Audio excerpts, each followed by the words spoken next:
संत देत राहिले, फक्त दुकान मांडलंय. घातला दुकाना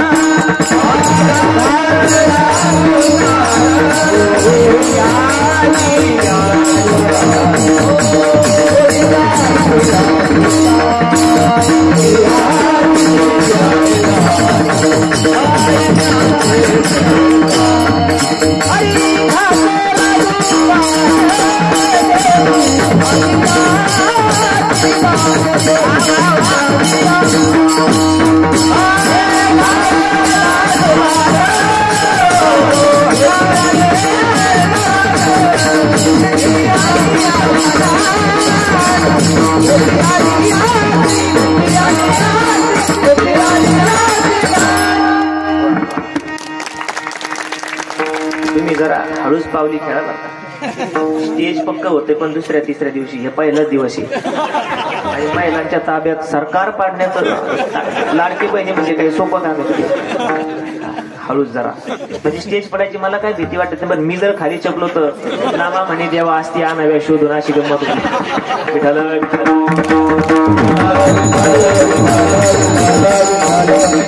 दुकान म्हणलं संतांनी कशा करता?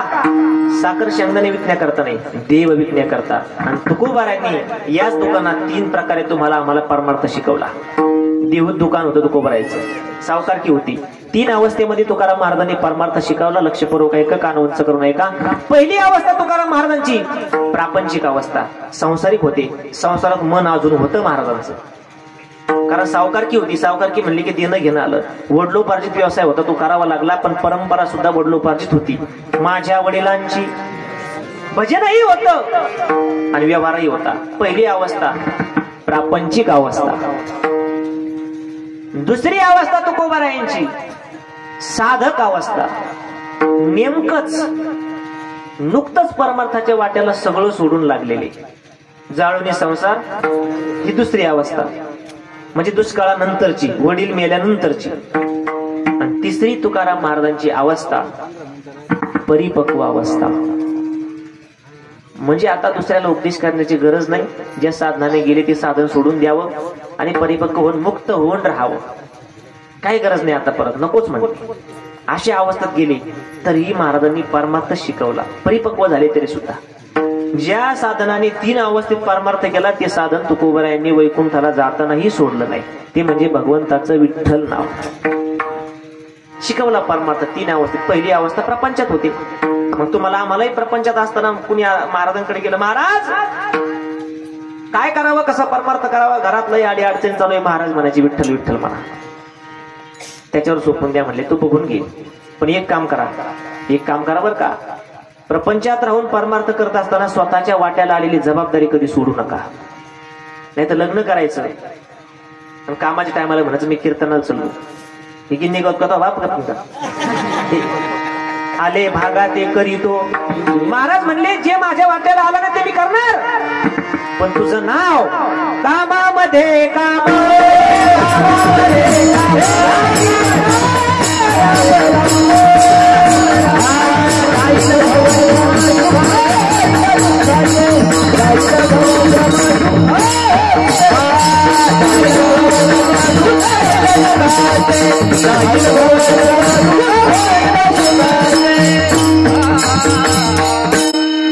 व्यवहाराच्या भाषेत परमार्थ शिकवला. म्हणजे परमार्थ करा, पण घरचं काही वाटोळ होऊ देऊ नका. संसारी असावे, असोनी नसावे, भजन कीर्तन करावे वेळोवेळ. महाराज नाही कळालं कसं नेमकं काय म्हणताय तुम्ही, काहीच कळा ना मला. महाराज म्हणले अरे बाबा बघ, म्हणले माझ्याजवळ दुकानदारी इकून लिहिलेल्या वह्या पडलेल्या आहे, उधारी इकून येण्याचे पैसे आहेत, ही उधारी, हा गल्ला, ही सगळं व्यापार दुकानदार, पण तरी माझं भजन चालूच आहे ना. असा परमार्थ करावा कसा महाराज? महाराज म्हणले मुद्दलात पडे तोटा, ऐसा खोटा उदी. मग असा परमार्थ करा की प्रपंचाचं वाटोळ होणार नाही. म्हणजे एखादा दुकानदार आहे 50,000 देऊन मुद्दलीमध्ये किराणा आणला, 1 महिन्याने जर मोजला तर कमीत कमी 80-90 हजार त्याचा सगळा गल्ला भरला पाहिजे. आणि भरावा तर तो फायदा आहे. म्हणजे मुद्दलात काहीतरी व्याज आलंय. महाराज म्हणले मुद्दलच जर हातात नाही आली म्हणजे प्रपंचही गेला आणि परमार्थही गेला. असं जर झालं तर असा परमार्थ आम्हाला अपेक्षित नाही. मुद्दला आता पडे तोटा म्हणजे त्या महाराज म्हणायचे ताळा ठेवा ताळा. आज बाजारामध्ये गेलो ते वेगवेगळे गिराईक तुम्हाला आम्हाला बघायला भेटतात. आता तुमच्या आमच्यापेक्षा जास्त बारकाईने बाजार हा करतात. म्हणजे फक्त फुकटच भाजीपाला आणत नाही तर गिराईक मेलं ते पुढचं. एखादा घरी आला चटाईवाला खुर्च्यावाला तो म्हणतो मेला असतो तर चांगलं झालं पण यांच्या दारात नसतो. इको थोडा कमी करा. व्यवहार कसा असावा? ताळेबंद असावा. ताळा जर नसेल तर देणाऱ्याचाही तोटा होतो आणि घेणाऱ्याचा सुद्धा.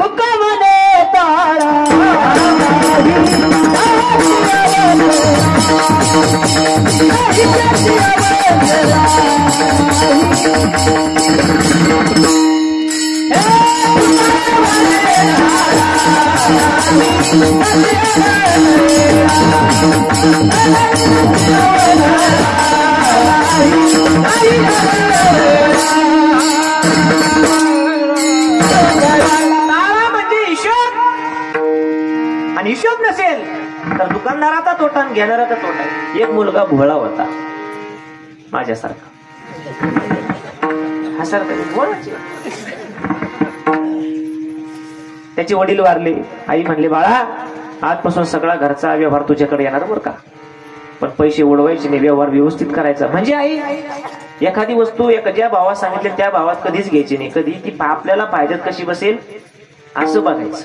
म्हणजे अरे बाळा एखादी वस्तू 600ला सांगितली ती निम्म्या भावात मागायची. म्हणजे कितीला? 300ला मागायची आणि मग थोडासा कमी जास्त करून ती वस्तू घ्यायची. बाळा गेला बाजारला. उन्हाळ्याचे दिवस पावसाळ्याचे दिवस होते. छत्रीच्या दुकानात गेला शंकर भाऊ. म्हणले मामा छत्री केवढ्याला आहे? ते म्हणले बाळा 600ला आहे. 300 देता का? म्हणला बाळा एवढं नाही कमी व्हायचं रे, तुझं नाही माझं नाही सोड, 500ला घेऊन जा, 100 कमी झालते. अरे शेर देता का? अरे बाबा तू लहान जरी असला तर एवढं कमी नाही होऊ शकत, तुझं नाही माझं नाही सोड, पहिलं गीत आहे की नकट लावू नको, 400ला घेऊन जा, 200 देता का? अरे वेळ आहे का तू? 200ला जाऊ दे म्हणले. सकाळी सकाळी किटकिट घालू नको, तुझं नाही माझं नाही, 300ला घेऊन जा. घ्यावा का नाही? घ्यावा का नाही? तो म्हणला 150 देता का? दुकानदार म्हणला एक काम करणार, तू डोकंच नको, तू फुकट घेऊन जा ना. तो म्हणला 2 देता का? असा ताळा काय कामायचा? म्हणजे परमार्थात आले, परमार्थात करायचं नाही, घरच्या जबाबदाऱ्या कोणी पाहिजे.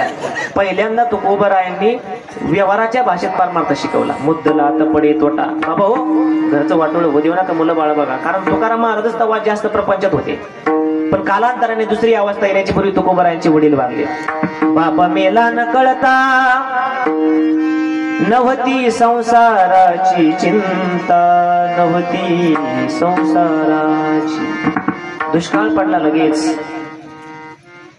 बैल मेला तुकोबरायांचा दावणीचा. जुन्या काळात शेतकऱ्याची श्रीमंती प्रॉपर्टी ही त्याच्या दावणीला किती बैल आहे, किती गोधन आहे याच्यावरती श्रीमंती मोजल्या जात होती. महाराज तुमचा बैल मेला, बैल, तरीही तुम्ही समाजाला परमार्थ शिकवला. बैल मेला सोडा, मानही गेला, सगळं गेलं, बायको मेली, मुलगा मेला, एक भाऊ सैन्यात निघून गेला आणि एक वायली निघाला, तरी महाराज तुम्ही समाजाला परमार्थच देत राहिले. दुष्काळी आटीला द्रव्य नेला मान,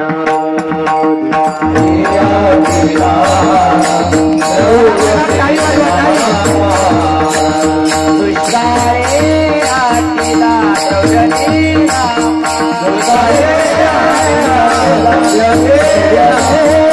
दुष्काळी आटीला द्रव्य नेला,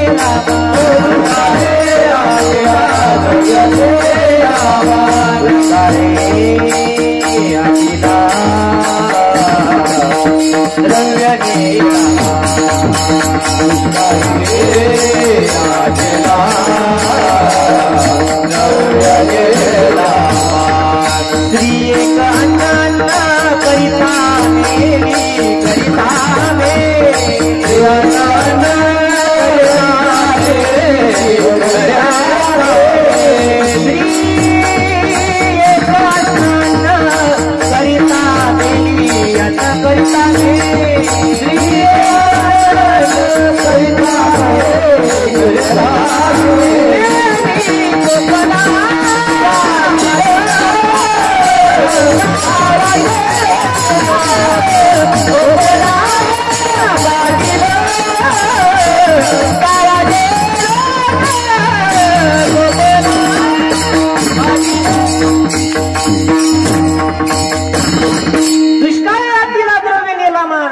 दुष्काळ नाही आला आणि तो निघून नाही गेला. त्याने तुकोबरायचं धन नेलं आणि धनाबरोबर मान आपोआप निघून गेला. दुष्काळी आटीला द्रव्याने मान नेला, कारण धनवंताला की पैसा असेल तर कुणी एखादा अनोळखी माणूस येऊ द्या, लोक म्हणतात या साहेब या या या आणि बसा. आणि एखादा फाटक्या कापड्याचा वारकरी असेल त्याला म्हणतात उठ उठ साहेबाला खुर्ची दे. याचा हरिपाठ पाठी, याच्या गाथा पाठी, याच्या घरात रोज हरिपाठ भजन आहे, त्याच्या गळ्यात माळ नाही पण पैशावाला आहे. पैशाबरोबर महाराजांचा मान निघून गेला. दुष्काळ सगळं काही एवढा परपंच फाटका झाला तरी देवाचं नामस्मरण कधी सोडलं नाही तुकोबरायने. आणि त्याचा दोष न घाली विठ्ठला भार तुझ देवा होईन तो भोग भोगीन आपुला. न घाली विठ्ठला भार तुझं हे होतंय ना, हे माझ्या प्रारब्धाने होते, पण तुझं नामस्मरण थांबणार नाही. कोणत्या अवस्थेत? अहो बायको मेली तरी देवाकडे जाऊन देवा बरं झालं. कधी बरं झालं बोलता का? बहिरवाडीचा मी ऐकायला कधी बोल. अहो बायको मेल्यानंतर देवाकडे जाऊन अशा प्रकारे म्हणले की बरं झालं बायको मेली. कोण असा बरं झालं पिढा गेली, आता भांडणात विक्षेप होणार नाही. आज आहे की एखादा बायको मेली बरं झालं देवळात येऊन म्हणाला, लईच वैतागलेला असेल तर म्हणाल की बरं झालं बायको मेली. आज ते बरे झाले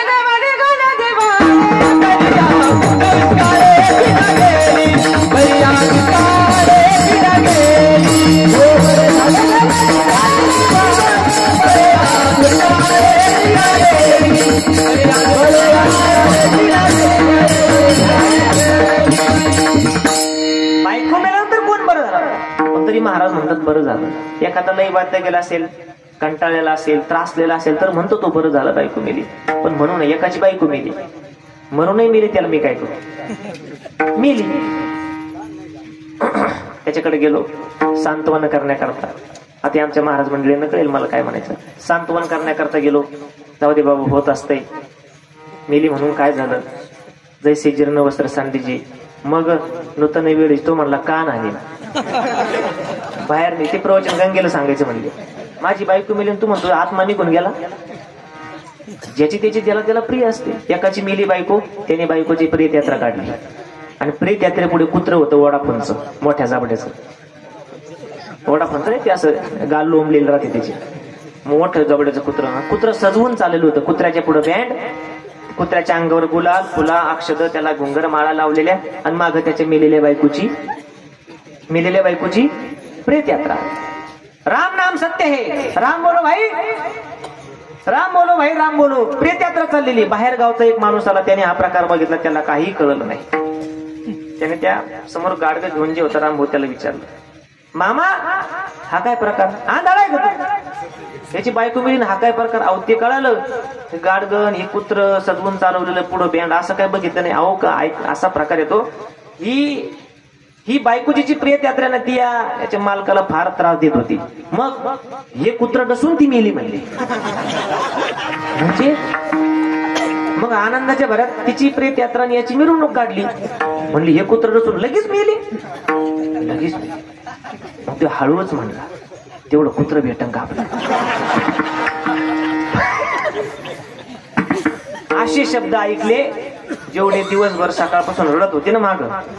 ते म्हणले कोण आहे रे, नंबरला लागा म्हणले माग. असतात काही काही बायको म्हणले. पण महाराज त्या भावनेने नाही म्हणले. महाराज म्हणले बरं झालं बायको मेली.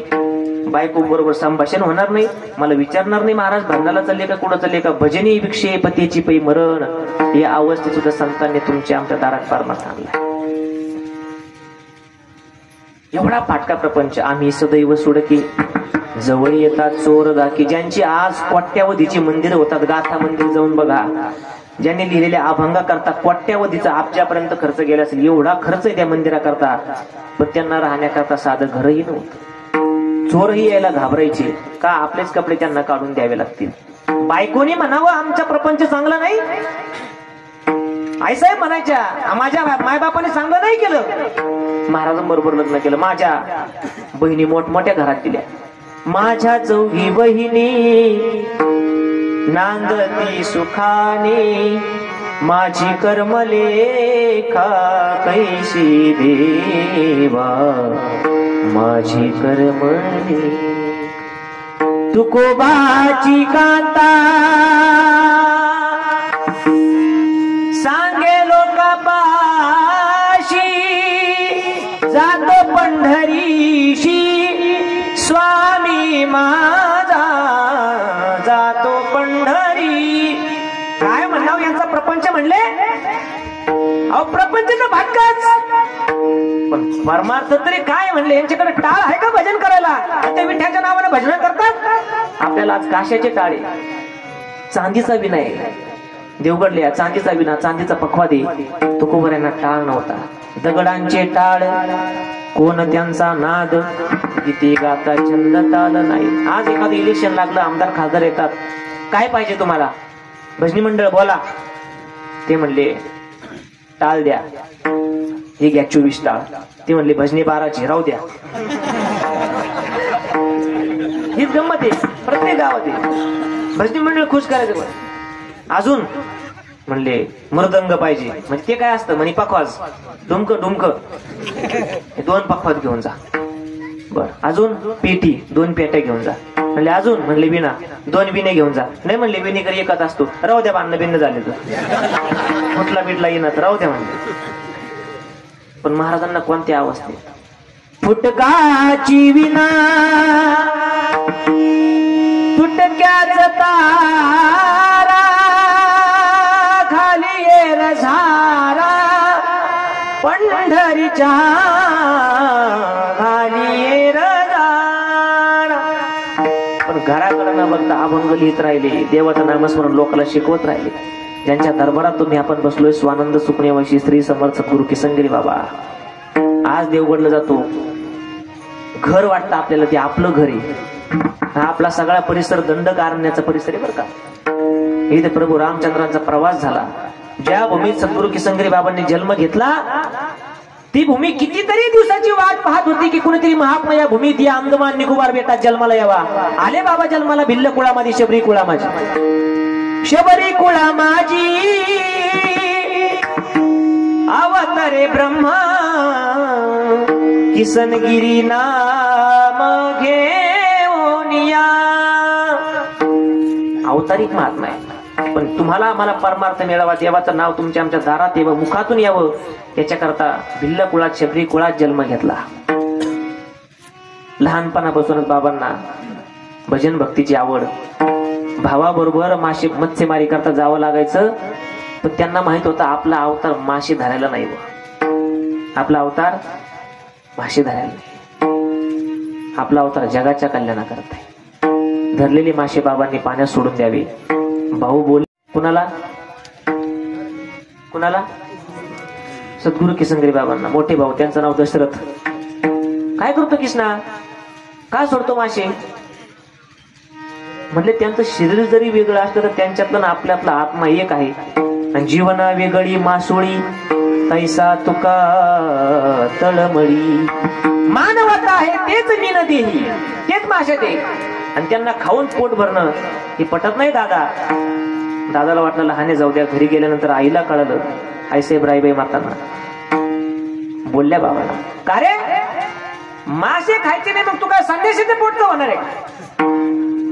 राग आला बाबांना. आणि एकच वाक्य घेऊन 5 वर्ष परत घरी आले नाही बाबा. या पाटलाच्या घरी काम करत त्या पाटलाच्या जसं तुकोबारे पाटलाच्या घरी काम करायचे ना सालाने राहिले तसे बाबाही या पाटलाची गायावळ त्या पाटलाच्या बैलवळ. त्या पाटलालाही कधी अधिकार कळाला नाही का हा अवतारिक महात्मा आहे. आणि बाबांनीही त्याची आज्ञा कधी टाळली नाही. असोनिया ब्रह्म राखील्या गाई कन भरी नाही अहंकार कन भरी नाही कन भरी नाही अहंकार मालकाचे बोल ऐकूनी या घे. कशाला त्यांचा प्रपंच मोठा करायचा होता त्यांना. तुम्हाला आम्हाला हे सगळं निर्माण हवं. देव तुमच्या दारात यावं याच्याकरता हे सगळं. हे देवगड संस्था निर्माण झालाय याच्या मागे त्यांचा त्यागाचा पाया भरलेला आहे. त्यागाचा पाया एक एक रुपये कवडी कवडी सगळे गाव फिरायचे बाबा. एक दिवस चप्पल तुटली बाबांची. गुरुवारी बाबा म्हणाले, बाबा तेवढा खिळा मारून घ्या ना, एक खिळा मारा, बाजारात आलोय आपण. बाबा म्हणले, नाही जमणार. ही कवडी ना कवडी या भक्ताने मंदिर बांधण्याकरता दिलेली, आणि तो पैसा जर आपण खर्च केला तर मंदिर कधी करायचं. दारादारात घराघरात काट्या कुट्यातून बिगर चपल्याची. वन वन फिरुनी कन कन झिजले, दुःखी लोकासा.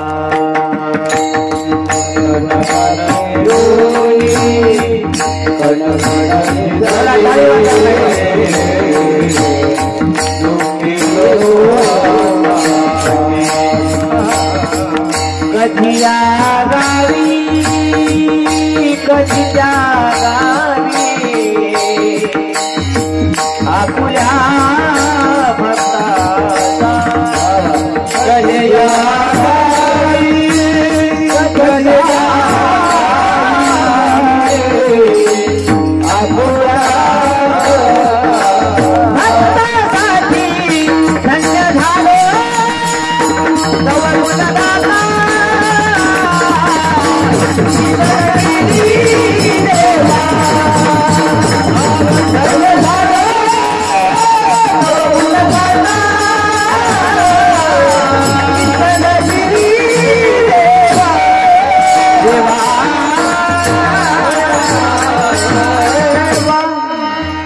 पादुका ठेवल्या ना आपण, हे उगाच नाही ठेवल्या. आपल्याला माहिती त्यांनी आपल्याकरता काय केलंय, परमार्थ आणलाय. 18 ते विश्व दैन्य घरा माझी, आई वडील उपाशी, घरावर छत्र नाही. जिथं आज मंदिर आहे त्या घराला छत्र नव्हतं, तारेंचा चंद्र दिसायचे. पण परी नाही काळजी तसू भरी, कशाला तुमच्या आमच्या दारात परमार्थ ठेवा. तीच अवस्था तुकोबरायांची. दुसरी अवस्था, दुष्काळ पडला, सगळं गेलं, तेव्हा काय मंडळी तुकोबराय कळली, महाराज आता कसं वाटतंय. महाराज लोकांचं वाईट झालं का लोकांना लय माझ्या वाटते. कोरोनात कीर्तन बंद होते, रोडलाच घरे. सचिन भाऊ सगळ्यांना माहिती. एक दिवस सहज म्हणलं चला कीर्तन ऐकायचं, काहीतरी काम करू. काशीनाथ भाऊ आमच्या शेतात येऊन गेले, मी फवारा मारित होतो. शेतकऱ्याचाच मुलगा आहे ना मी, सगळ्यांना माहिती. एक माणूस रस्त्याने चालला होता, महाराज आता कसं वाटतंय. म्हणजे शेती करणं म्हणजे वाईट नाही, पण रोज गाडीत बसणारा माणूस खाली पाहिला अशी गुदगुदी होते माणसाला. तुकाराम महाराजांना विचार, महाराज आता कसं वाटतंय. सावकारकी गेली, सगळं गेलं, आता बरं आहे का. टाळ विठ्ठल गंध बुका. महाराज म्हणले, चांगला आहे. आवडीने भावे हरिनाम घेशी तुझी चिंता त्यास. म्हणजे महाराज आता आम्ही तेच करायचं. हो हो विठ्ठल विठ्ठल म्हणा, तुमची अडचणी दूर होतील. आणि तिसरी अवस्था तुकाराम महाराजांची, आता विठ्ठल नामाने परिपक्व झाले. पिकली सेंद कडूपण गेले, तैसे आम्हा केले. परिपक्व झाले, आता काही गरज नाही नामस्मरण करण्याची, स्वतःच आपोआप ते होतंय. तरी समाजाला तोच उपदेश आहे, विठ्ठल विठ्ठल म्हणा, विठ्ठल विठ्ठल म्हणा. एका माणसाला राग आला, महाराज 30 वर्षापासून पाहतोय तुम्हाला. 18 वर्ष तुमचे वडील वारले, 42 वर्ष वय झालं तुमचं, तुम्हाला 30 वर्षापासून पाहतोय. कधी आला की तोच पर्याय, कधी आले की तेच औषध. चौथी डबी 2 थेंब, चौथी डबी 2 थेंब, चौथी डबी पिवळ्या गोळ्या. बदला काहीतरी. महाराज म्हणले बदल्याची गरज नाही, यानेच सगळं होतंय. अवघे होती लाभ एका या चिंतन करले तर ती हा बळवसा. नाम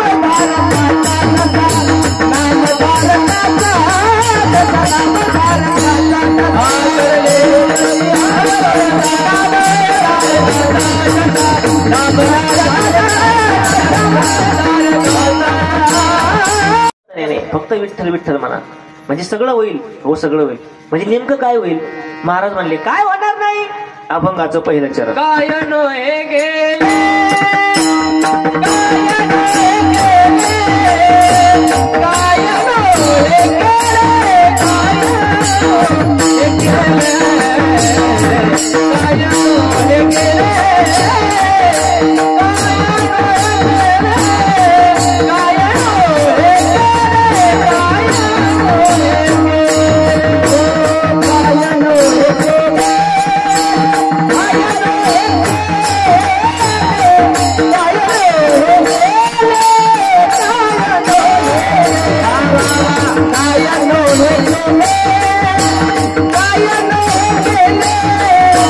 काय नो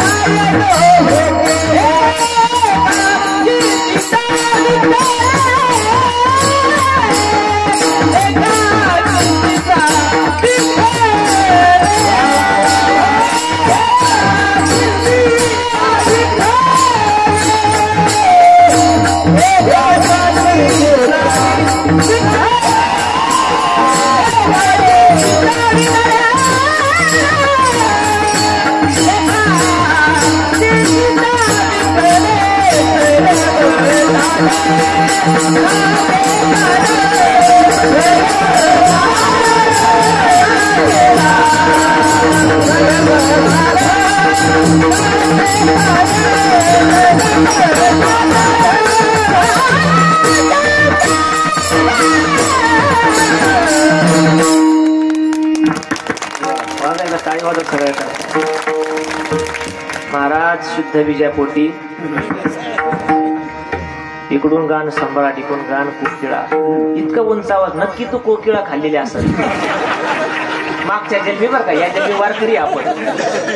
पण हा सामान्य ही देणगी आमच्या सगळ्या तालुक्यात त्यांच्यावर आवाज जात नाही कोणाचा, कडक आवाज गाड्याचा. सुंदर आहे. काय होत नाही देवाचं नाव घेतले, रोज विठ्ठल विठ्ठल म्हणतात म्हणूनच आवाज गोड अजून गोड होत चाललाय, अजून गोड.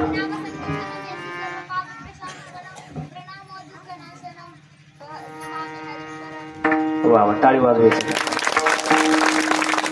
काय होत नाही नामस्मरणाने, सगळं काही होतंय. काय नो हे केले एका बर का, पण 17 देव बदलायचे नाही. रविवारी खंडोबा, सोमवारी महादेव, मंगळवारी तिकडं देवीकडं जायला हरकत नाही, पण श्रद्धा एका ठिकाणी असावी. एका चिंतिता विठ्ठले सगळं काय होईल. महाराज लग्न होईल का जागेवर म्हटला एक जण मला, म्हणलं होईल ना. तो महत्वाचा प्रश्न आहे आज शेतकऱ्यापुढे, नोकर प्रत्येकाला पुढे. आपल्याला वाटतं शेतकऱ्याची मुलाचे लग्न व्हायला, असं काही नाही. शेतकऱ्याला नोकरीवाल्याचे तेच हाल, आमदार खासदार सगळीकडे तेच हाल.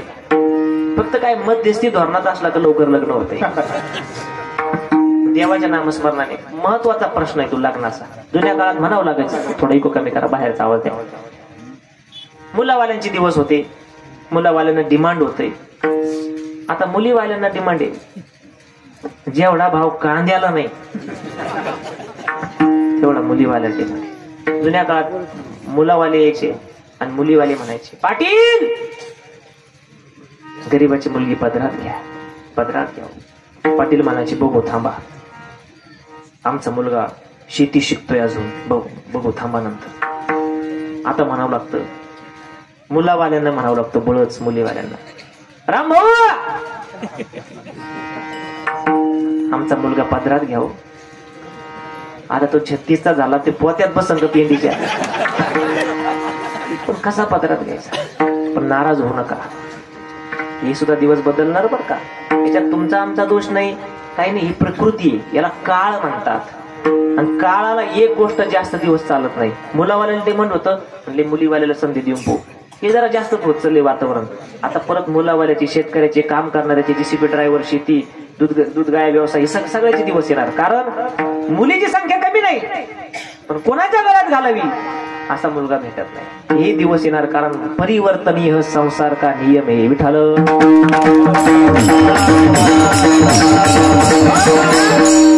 नंतर आलं म्हणले लग्न होईल का सांगा. म्हणलं हो. कोणाचं झालं.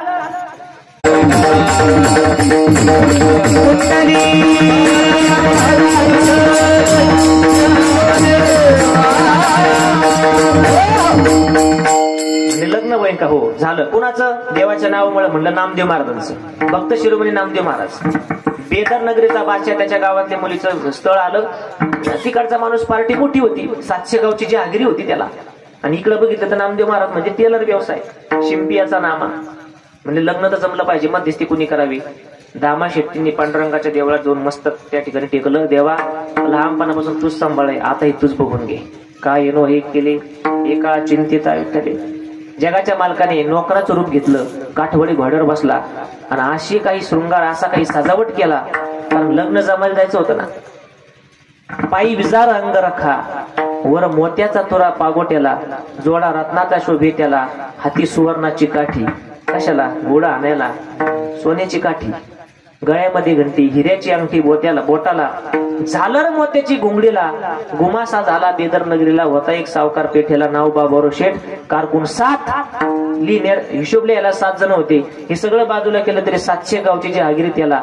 हा नोकर पाहिला, एक जण बक्कन खाली पडला. म्हणले कोण. म्हणले पंढरपूरचे थेट नाव विठू शेठ. कशा करता आले. मालकाच्या मुलाचं लग्न जमवण्या करता आलो. ते म्हणले नोकरच जर असा आहे तर मालक कसा असेल. आणि मालकाचा पोरगा कसा असेल, झालं ना लग्न पाहता काय मध्यस्थी धोरणात असलं की कसं लग्न होतंय. आमच्या गावात एक जमतच नव्हतं. मध्यस्थी चांगली केली. थोडी कमतरता होती मुला मुलीमध्ये. मुलावाल्याला घेऊन आले. सगळं मुलीवाल्या सगळं आवडलं त्यांना. ते म्हणजे बोला काय द्याय घ्यायचं. मध्यस्थी म्हणला आता काय द्याय घ्यायचं, काय बोलता येणार आहे ना आम्हाला, कुठं काय बोलता येतं वे. नाही बोलता येणार आम्हाला, कारण नवरा मुक्का होता, त्याला बोलताच येत नव्हतं. पण म्हणता येणार ना आम्हाला, कुठं काय बोलता येतं. बरोबर चला म्हणले. मुलगी आणा, पोहे काहीतरी चहा घेऊन. आता मध्यस्थीच तुम्हाला हुशार, काय सगळं पसंत आहे तुम्हाला, तुम्हाला बोलता येणार, आम्हाला काय चालता येतं तुमच्या पुढे म्हणले. ही पांगळी होती. जमलं लग्न. नंतर मग मध्यस्थी पाहत फिरले. म्हणले धाना म्हणले त्याला धरून आणलं मंडपात. त्याला म्हणले का रे खोटं का बोलला. काय खोटं बोललो, याला बोलता येणार, हिला चालता येणार. मी तेच म्हणलं होतं म्हणले तुम्हाला, फक्त जुळवता आलं पाहिजे. विठ्ठल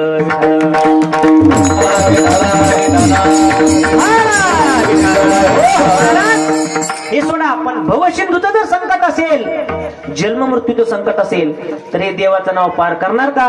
महाराज म्हणतील होईल का, कारण हेच देवाचं नाव सगळ्या साधनांचं सार आहे.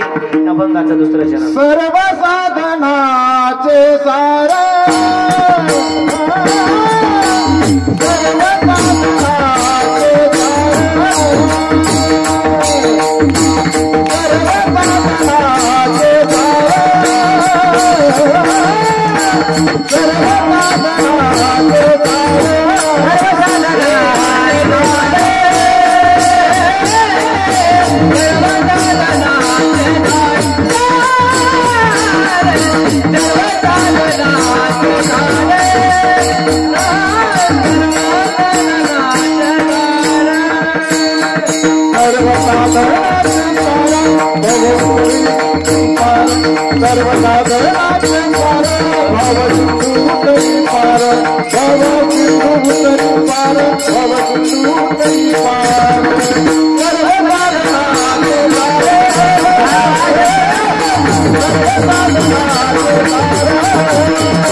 सगळे रस्त्यावरचे सगळे.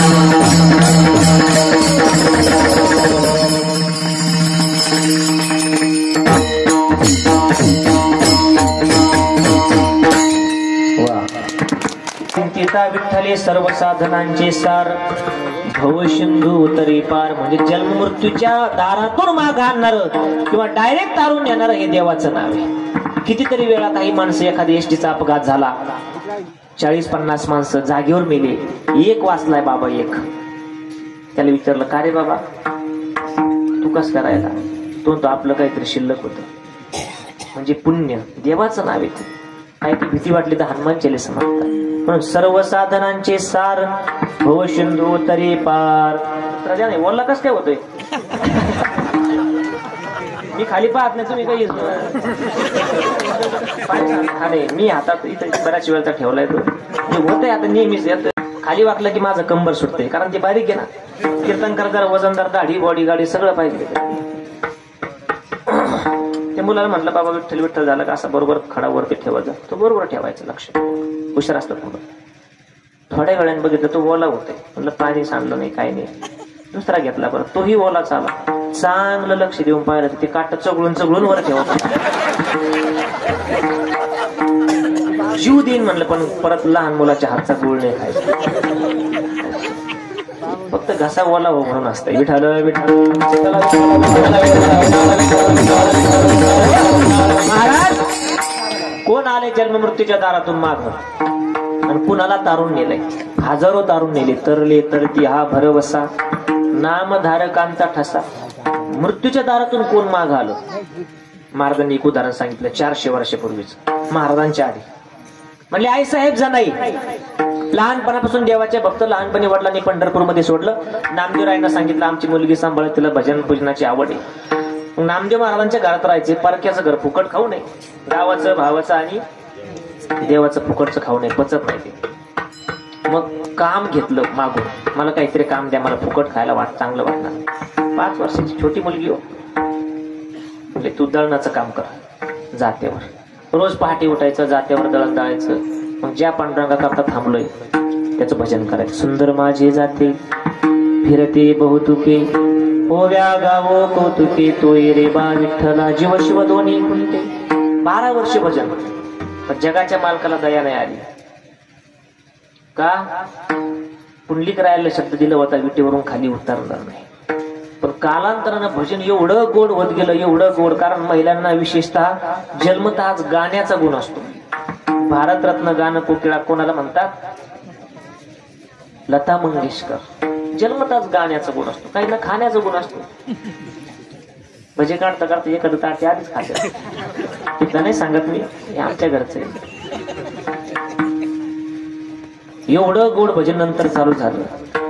जात्याच्या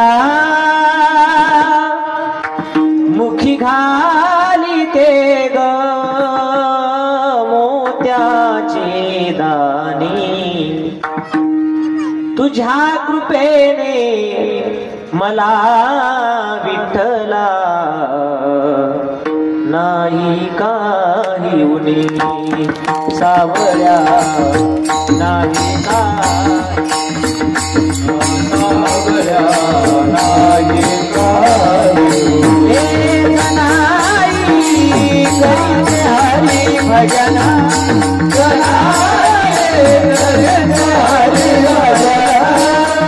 दलित से देवकी नंदन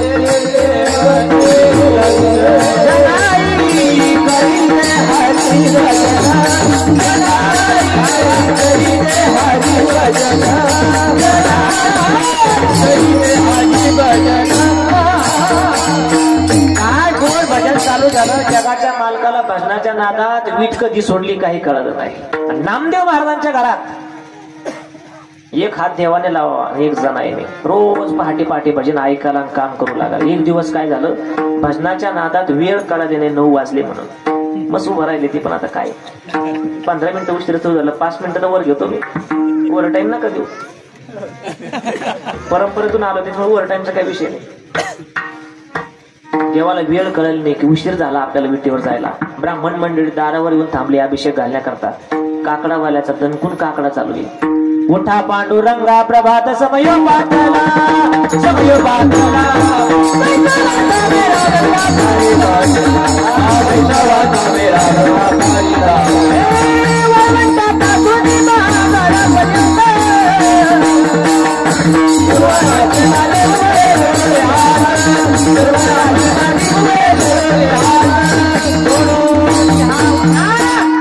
देवा किती वारकरी आले म्हणजे तुम्ही अजून झोपलेले, अजून दार लावलेला आहे. काय वारकरी, काय रंगात, काय नटून आलेत म्हणले वारकरी. टाळ माळ गंध बुका पताका नाचतात, पायात घुंगर घातलेले, टाळ चिपळ्या घेऊन आलेत म्हणले सगळे. तुळशीची माळ गळ्यामध्ये टाळ, पताका बांधून काठीला, विठ्ठला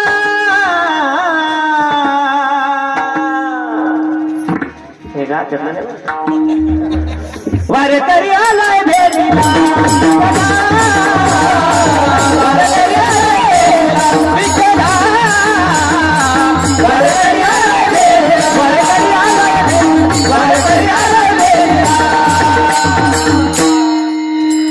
म्हणले देवा अजून नाही. देवाने आवाज ऐकला, गडबडीत देव पळाले. पण गडबडीत काहीतरी झालं. काय? डाटा चालूच राहिला. म्हणजे नवरत्नाचा शालू विसरले आणि गडबड आईची ती गोधडी होती अंगूर घ्यायची, तीच पळाली घेऊन. लगी घेऊन देव जसा काहीच झालं नाही, लगी विटेवर उभा. ती गोधडी फाटलेली पाहिली. ब्राह्मणाने म्हणले चोरी झाली. कोण? म्हणले चोर मुद्दे मला साईज सापडला. कोण? म्हणलं ती जाणार बघा, तिचीच वाकडे म्हणते, रोज सकाळी दर्शनाला येते. पकडून आणा त्याला. राजाने सेवक पाठवले. पकडून आणायचं सांगितलं, त्याने तिकडूनच बेड्या काढून आणल्या. हातात बेड्या, पायात बेड्या, सगळ्या पंढरपूरमध्ये अपमानास्पद मिरवणूक काढली आणि राजासमोर उभा केलं. राजाने कुठलाच विचार न करता सांगितलं, तुम्हाला उद्या सकाळी शिवळावर द्यायचे. देवाच्या दारात चोरी केली म्हणले, तुमची काही शेवटची इच्छा आहे का? मरणाऱ्या व्यक्तीला शेवटची इच्छा विचारली जाते. बाबा तुला पिझ्झा खायचा का? मॅगी खायची का? तुला भजन ऐकायचं का? मित्रमंडळींना भेटायचं का? काय इच्छा आहे तुमची? ऐसे म्हणली, इच्छा सोडा, मला तुमचा दरबारच मान्य नाही. कोणती चोरी? मला काहीच माहित नाही. आणि चोरी नसताना सुद्धा हातापायात बेड्या, हा राजा आणि हा दरबार आणि तुमची शिक्षाच मला मान्य नाही. प्रजेला न्याय करता येणार नाही महाराज, काय हरकत नाही. याच्याकरता राजा न्याय देवता म्हणतात त्याला. तुम्हाला तरी न्याय करता यावा, पण तुम्हाला जर न्याय येत नसेल तर मला तुमच्या शिक्षेशीही घेणं नाही आणि तुमचंही घेणं नाही. राजाला न्याय यावा, नाहीतर वैकुंठवासी नामदेव महाराज पठाडे सांगायचे, उद्धवा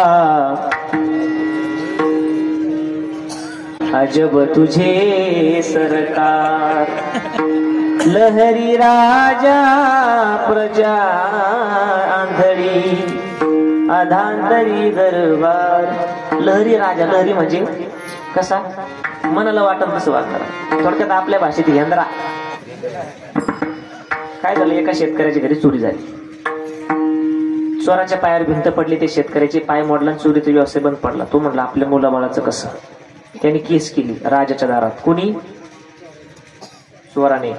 भरून द्या म्हणली माझी भरपाई. चोरी करताना भिंत पडली, पाय मोडला, दवाखाना कोणी करायचं? राजा म्हणलं खरंय. लहरीच देव. बोला म्हणले शेतकऱ्याला. शेतकरी म्हणला महाराज माझा काही दोष नाही, ज्या मिस्त्रीला काम दिलं होतं बहुतेक त्याने पाणी कमी टाकलं असावं. बोलाव म्हणली मिस्त्री. आणला धरून मिस्त्री, गौंडी. काय रे पाणी कमी टाकलं? महाराज क्षमस्व, माफ करा, पण ज्या दिवशी मी पाणी टाकत होतो त्या दिवशी आपल्या प्रधानजीची बायको पायात काहीतरी नवीन दागिनं घालून चालली होती. मी पाहत उभा राहिलो योगायोगाने, आणि तेव्हाच पाणी कमी पडलं, भिंत कच्ची राहिली, पायावर पडली, पाय मोडला, मुलाबाळाचा प्रश्न समोर आला, माफ करा. बोला म्हणली प्रधानजीच्या बायकोला. तिनं लगेच हात मोकळे करून घेतले. ती म्हणली माझं काय चुकलं? म्हणले ती ज्ञान दिनच तिथे मी काय घातले. पहा म्हणले. प्रधानजी उभा केले. प्रधानजी काय म्हणायचं का? महाराज मी तुमचा सेवक आहे, माझा काय गुन्हा याच्यामध्ये? मग सोनाराने घडवली नसती, मी आणली नसती, तिने घातली नसती, पाहिली नसती, पाणी कमी पडलं नसतं, चोरीची व्यवस्था बंद करेपर्यंत लावून घ्या तुम्ही सगळं.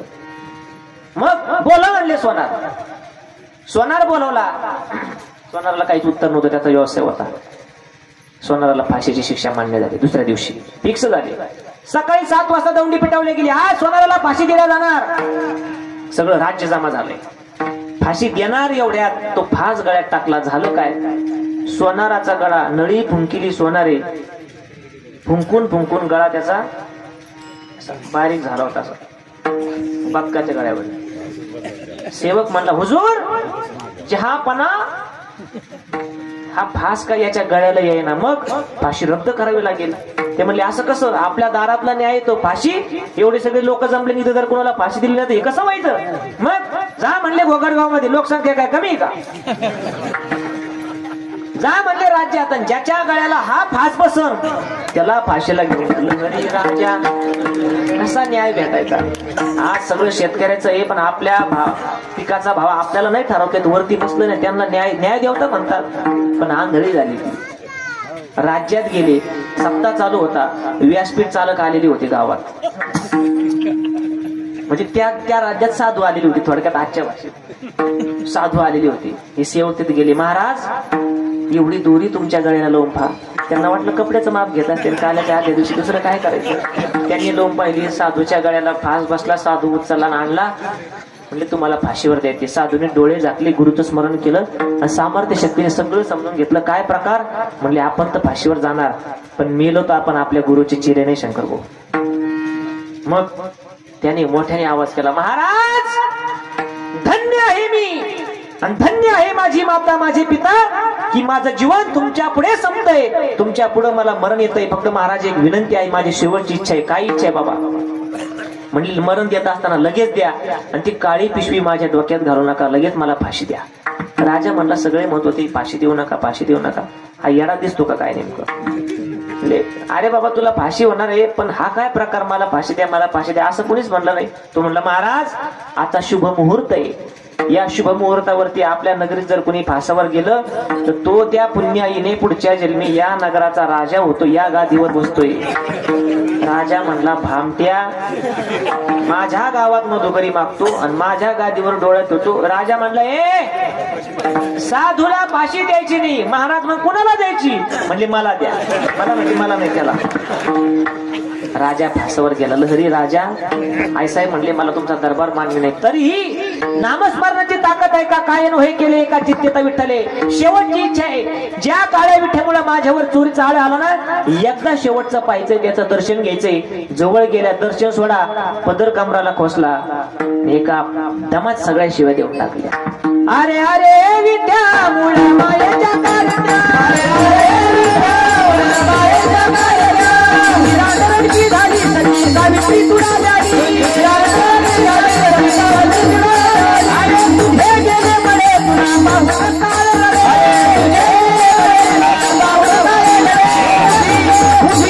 उभी राहे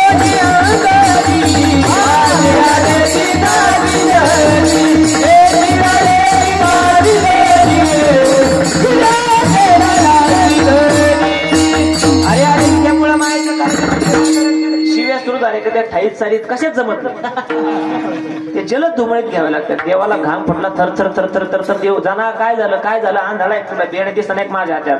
त्यांनी म्हणावं आमुच्या भावी तुझं देव पण आणि आमच्यावर चोरीचा आळ आणतो, कशाला नामस्मरण करायचं म्हणले. जुनी आत्मे म्हणली होती याच्या नादी लागू नका म्हणले. हा आईन तर आम्हाला धोका देतो आदल्या दिवशी.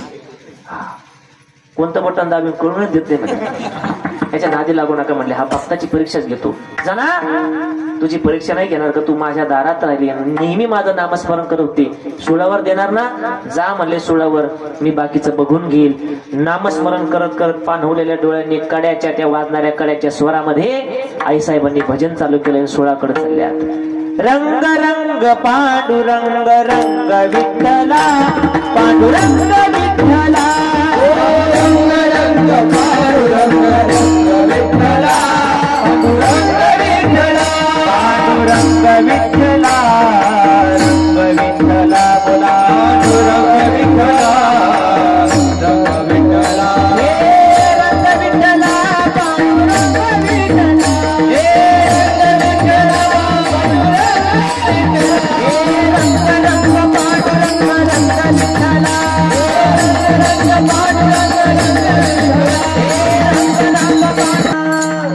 पांढवलेल्या डोळ्याने सूळ बघितला, जसा पांडुरंग परमात्मा उभा राहावा.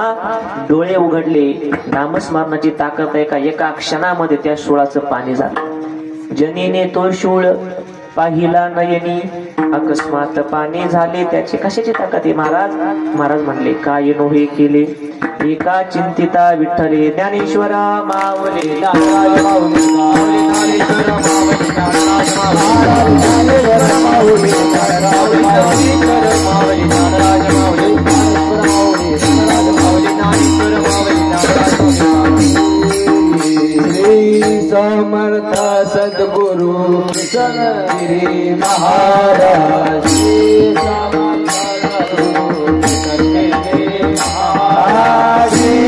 समर्थ सद्गुरु सदगिरी महाराज, समर्थ श्री समर्थ सद्गुरु सदगिरी महाराज, श्री समर्थ सद्गुरु सदगिरी महाराज, श्री समर्थ सद्गुरु सदगिरी महाराज, समर्थ सद्गुरु सदगिरी महाराज.